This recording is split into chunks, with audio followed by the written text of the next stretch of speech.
Welcome to Rewire, a module about flexibility.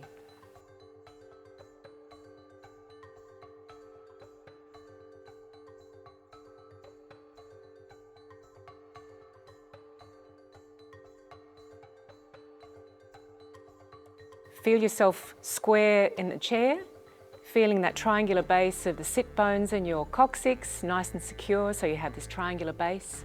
And then clasp your hands together and breathe in and breathe out and really push forward. And then scoop the air, breathe in and then breathe out and push up. And then let go and sweep the walls beside you. And breathe in and push with one hand and then push with the other. Push with one hand and push with the other. Just find your own rhythm regardless of what the music's doing. Find it in your own body what it's wanting to do. Use your elbows, open up wide and let them circulate. And do it gently if you wish, or do it more energetically if you wish. Now we've had so much time online that I'm inviting you now to imagine that your body just zooms out of the frame. And zooms out of the frame and really enjoy it. It's like I'm giving myself to you and you can give yourself back to anybody that you have in mind or just to yourself. Let yourself fill this space. Breathe in and breathe out and breathe in and then throw that out. Breathe in, scoop back and whirligig it in and breathe out. And breathe in and whirligig it in and breathe out. And then rub the back of your head, nice and strong. And then pat your stomach if you can, do that monkey trick. And then sweep your hair behind you, sweep the top of your head down, and just give a bit of a pat on your own back.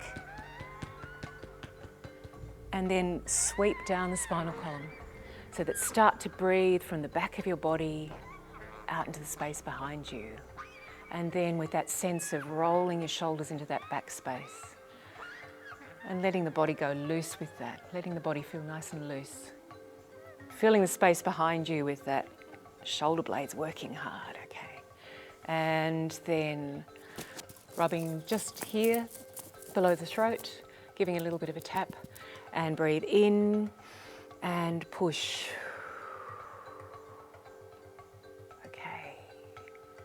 Great. Hoping that's got you nice and warmed up and ready to roll. Well done.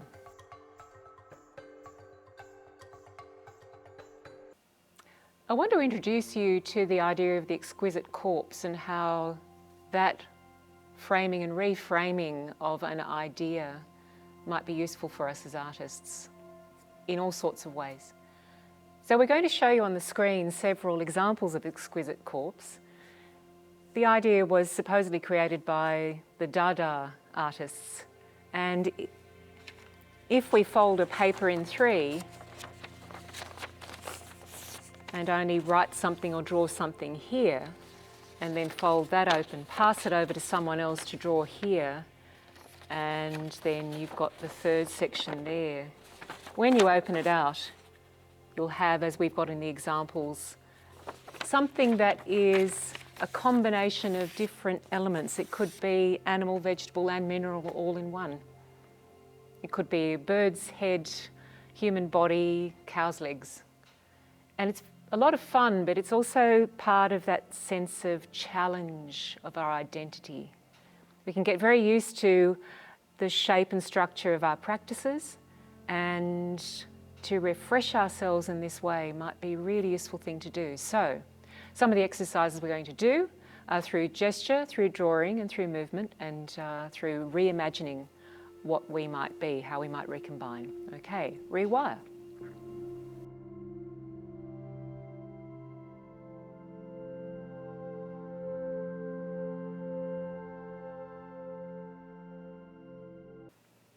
Here we are in our next module, Rewire, which is actually all about flexibility.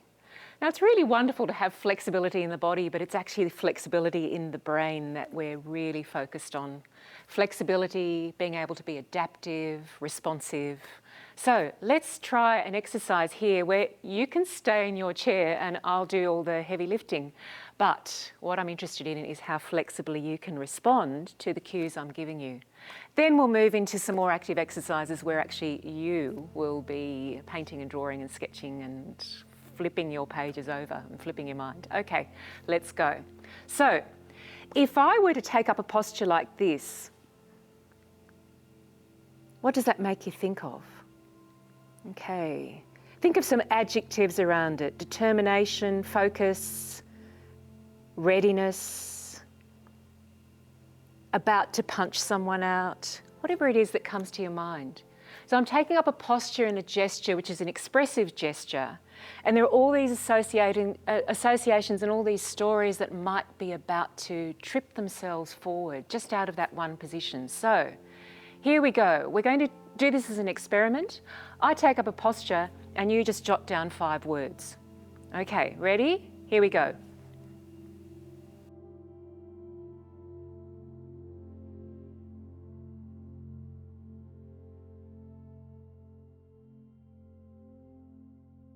Okay, and let's just shake that out and find another one.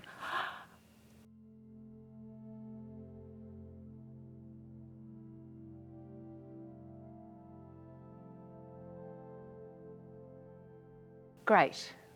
So part of what we're working with is there's contrast, there's differences between the expressive qualities of these two body positions. So you might even have associations like colour and texture. So let yourself do sketches, let your mind just be very lateral with it all. Okay, so another one.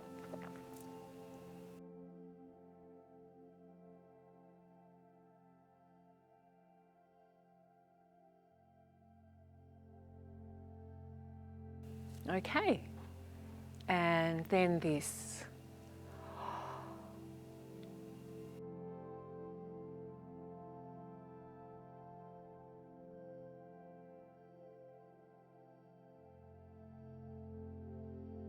Great. So now you've got 4 gestures, I believe, or 4 lists that you've made, and take one word out of each list, as if you're shaking them up in a kaleidoscope and letting them fall into place differently. So maybe you make a new list now with 4 elements from each of those gestures, those observations you had. And then just see what happens. How do they piece together? Do they piece together at all? Is there a sequence of colours? It's entirely up to you. It might be that you are finding a new shape coming to you, something emerging. So that's just a little exercise to see what might have happened. You can park that in a corner, have it in the margin of your notebook, and let's move on to the next section of our unit, see where we go from there.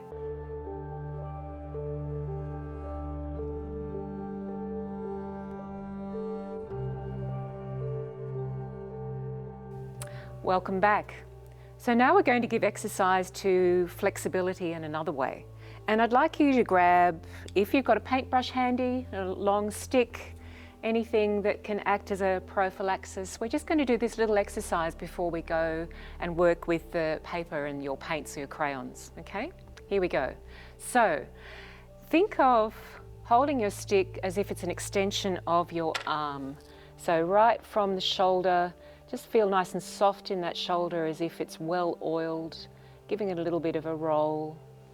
And then just letting that stick swim into the space in front of you and be part of the flow of the arm. So it's as if the whole of your arm from the shoulder is actually within this movement, okay? So you'll actually notice that visual artists often hold their crayons in different ways. They rarely hold it like a pen. We're used to inscribing things really precisely with pens and pencils. So for this exercise, if you can avoid using a pen or a pencil, that'd be fab. But using anything that gives you some freedom, whether that's watercolour paints or crayons, something that's nice and soft. And we're also going to swap over to your non-dominant hand and just do that little bit of a swimming exercise. So feeling how mellifluous that is. It's like working through honey. And letting your whole body just roll with that action. Okay, so now the surprise of this module is that we are going to play Mr. Squiggle.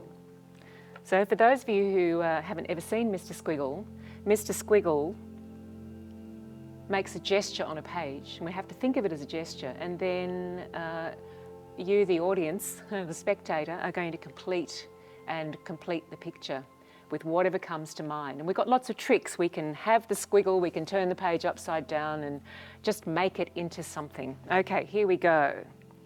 Squiggle number 1. So I'm going to put a squiggle up on here and you copy it as best you can and then go for it. Finish the picture. Let's go. Squiggle number 1. Okay, over to you. Okay, and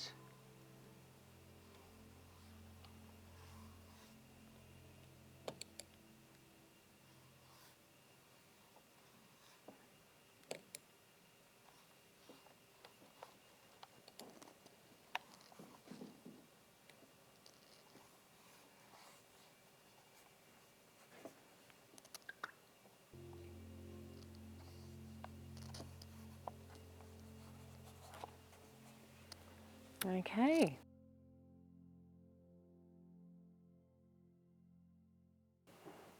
Loading up again.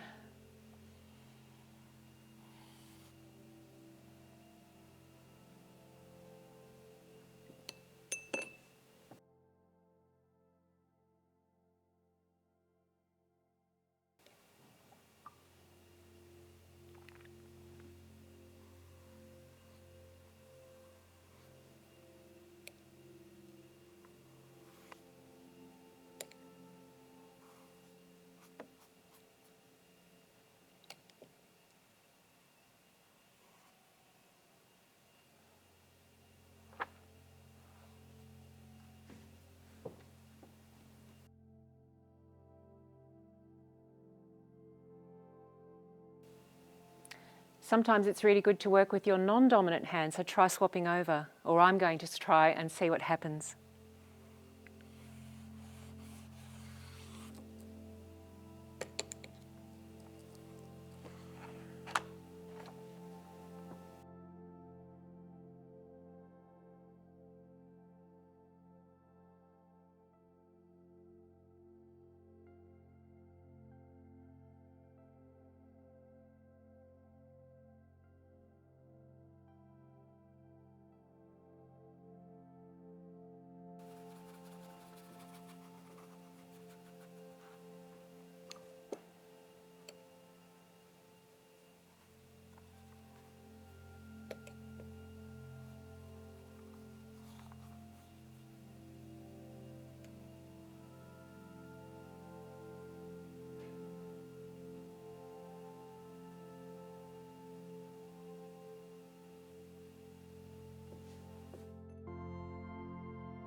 Now we're going to do an exercise in flexible thinking that's about recomposing elements of a scene. So I'm going to draw the first elements of the scene and then we'll go from there.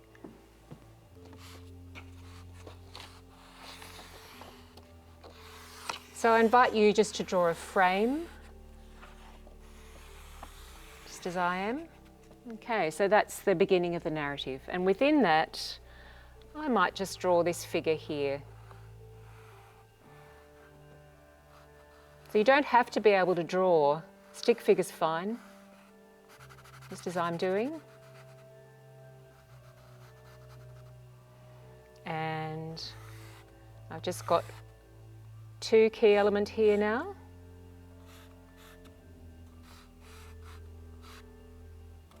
And then another element.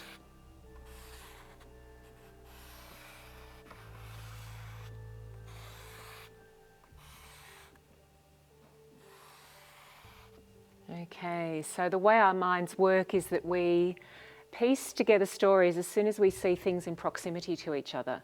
We do that with experiences, we do that with rejections, we do that with positive influences. We do that as soon as we see 2 things next to each other or 2 words They start to form a syntax and they start to form a sentence. So I'd like you to copy in any way you like a figure, a chair, a table and a window. And that's over to you. We'll come back once you've done that.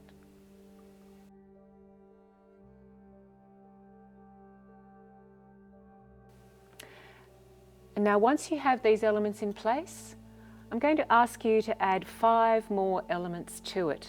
And you can do that in any way you wish. You can use words, you can use symbols, you can do little sketches, just whatever comes to you. So I'm going to leave you to do yours as you think about what you want to add in this space, which has an interior and an exterior to it, and it has frames within frames. Just go and let your mind associate while I keep drawing, and then we'll compare notes when we've done, okay?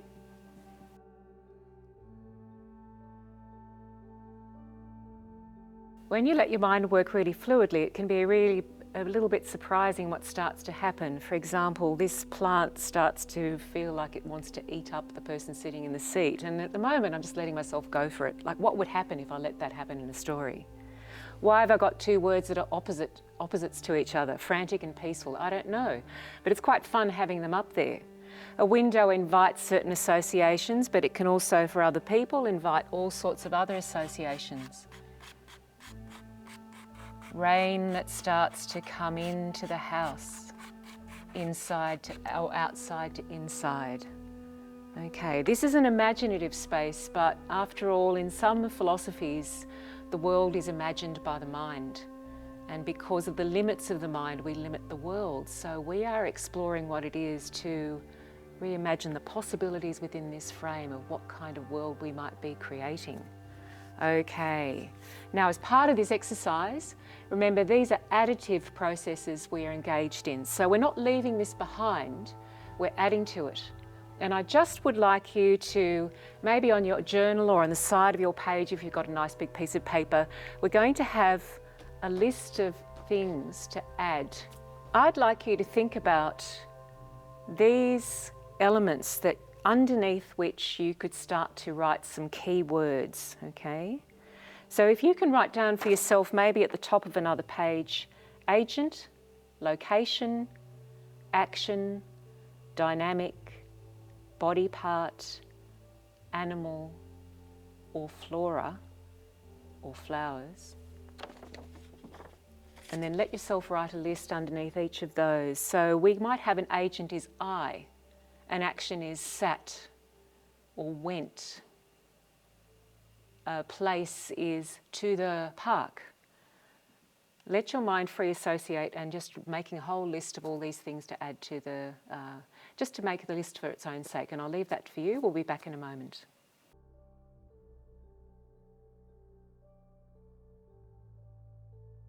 And now what we're going to do is to remember some of the exercises we've been practicing in the past modules and even in our warm-up for this one. And just centre in your body. Think of your coccyx and your tail. Think of that triangular base. Remember this breathing motion in your spine. So if I turn sideways, it's this kind of rocking motion here. And then the butterfly motion in the upper body.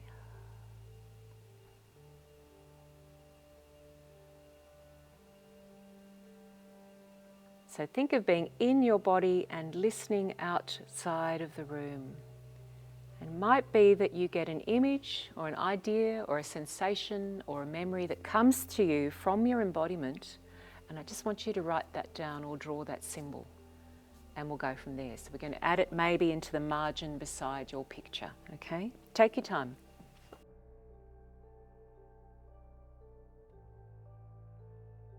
Now, the next part of the task is that we're going to look at what you've drawn in front of you and what you've symbolised and written, and let it become a sentence that describes the world in this picture. Just let yourself free associate. For example, if I were to look at this now and all of these elements in it, I might begin to tell this story. The butterfly and the bird met in the morning. but they had a fight and decided to part their ways. So the butterfly went off into her own trajectory and the bird went straight for the windowsill. And he sat there, looking in, talking to the plant, egging it on, saying, grow your sharp teeth and eat that man up. Go on, do it. You do it for me because I'm really annoyed today. And the plant grew and grew and grew and grew. And he grew and started to take over the room. And the world had been peaceful up to this point, but the plant wanted change. And finally, the man who had woken up very sleepy realised he was transported to another world where everything was orange, everything smelt like the luscious juice of green plant. And where was he? He didn't know. Okay, have a look at whatever's on your page. Let yourself go. See you in a moment.